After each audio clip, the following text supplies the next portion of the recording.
Депутаттар, азыр мына Улукбек Ормонов депутатыбыз айтты да, шайлоолор боюнча. Бу борбордук шайлоо комиссиясына 6 эле депутат шайланат экен биздин парламенттен. Ошол борбордук шайлоо комиссиясына бир фракциядан 3 коюп алып, ошол кичинесинде мектепте окуп жүргөндөн кийин мына 70-ке чыкканга чейин эңсеп борбордук шайлоо комиссиясына мүчө болом деп. Анан 6 орунга батпай калса келип бул жерде интриганы мамлекеттик маселелерди чече турган жерге көтөрүштүн кереги жок. Эми 6 место бар экен.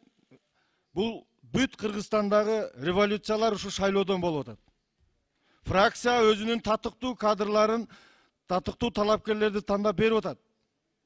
Мамлекеттин жетекчилери жашыңарды карагыла, энергиясы бар, билими бар, чыныгы специалисттер болсун деп бардык тармактарды айтып атат. Эми мектепте окуганда сүйгөнүнө жетпей калгансып эле борбордук шайлоо комиссиясына мүчө болгонго жетпей калса интрига кыла бербеш керек да. Анан ар бир фракциянын ошол 8 добуш алыш керек экен.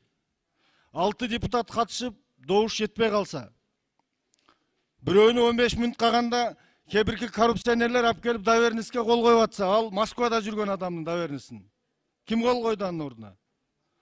Анан бул жакка алып чыгыштын кереги бар беле? 6 адам болсо, булар бүт атамекендин ондугу бүт бизнесмендер экен. Бензин саткандар, көмүр саткандар, отун саткандар.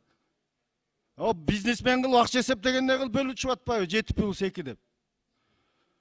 Өзү бул партиядан чыгып эле кетип, өзүнчө депутат болуш керек болуп калды.